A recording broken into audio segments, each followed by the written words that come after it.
Sekretaris Lembaga Pengembangan Pertanian Pengurus Besar Nahdlatul Ulama, Tri Chandra Aprianto, memaparkan keterlibatan lembaganya untuk memastikan warga mendapatkan hak dalam pengelolaan lahan dimanfaatkan seperti bertani, berkebun, dan bercocok tanam lainnya.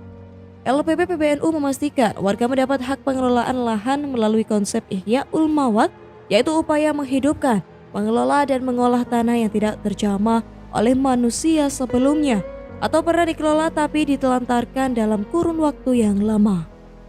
Nah, ada 3 hal yang menurut saya sangat penting. Dasar apa sih NU terlibat dalam proses seperti ini?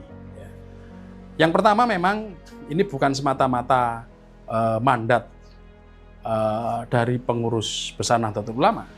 Nah, memang dari periode sebelumnya, dari Kiai Haji Said Akhil juga sudah memandatkan ini, ya.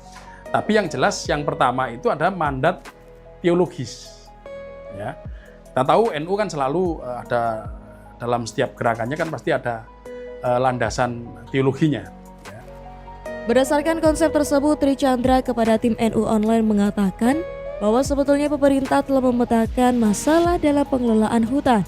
Pertama, permasalahan konflik tenurial yaitu berupa perselisihan klaim penguasaan, pengelolaan, pemanfaatan, dan penggunaan kawasan hutan. Kedua, Chandra menjelaskan bahwa masyarakat yang hidup di sekitar hutan justru malah berada di bawah garis kemiskinan. Ketiga, keberlanjutan dalam pengelolaan hutan yang terkena proyek justru kerusakannya semakin bertambah. Chandra menjelaskan bahwa NU dilibatkan dalam pengelolaan kawasan hutan selain konsep teologis, karena NU sendiri menjadi bagian dari entitas Indonesia. Ia mengutip pasal 33 Undang-Undang Dasar 1945 yang menyatakan bumi dan air dan kekayaan alam yang terkandung di dalamnya dikuasai oleh negara dan dipergunakan untuk sebesar-besar kemakmuran rakyat yang perlu dilaksanakan. Nah, yang kedua, kenapa NU juga terlibat dalam proses itu? Ya karena ini juga mandat konstitusi. Ya. Mandat konstitusi di pasal 33, ya.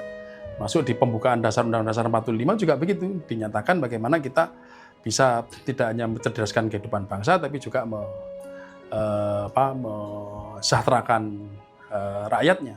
Nah, di pasal 33 juga begitu, ya, dijelaskan bagaimana bumi, air, dan segala macam itu digunakan sebesar-besarnya untuk kemakmuran rakyat. Jadi mandat ini yang sebenarnya menjadi tanggung jawab NU. Ya.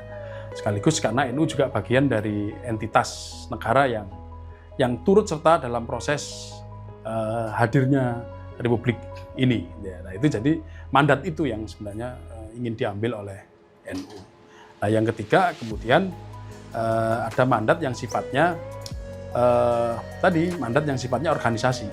Ya, makanya PBNU membentuk tim yang khusus mengurusi perhutanan sosial ini.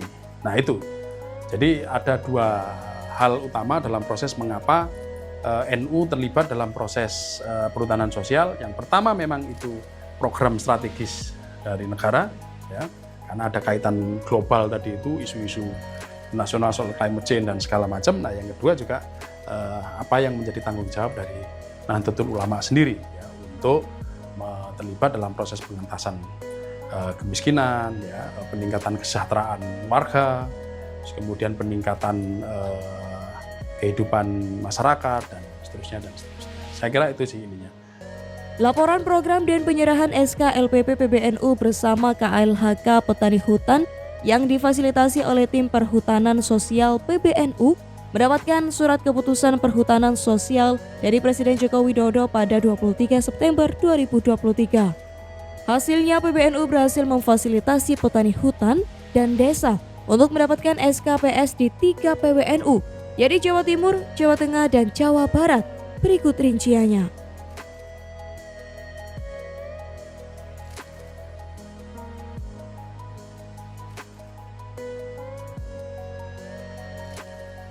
Tim TV9 NU Online melaporkan.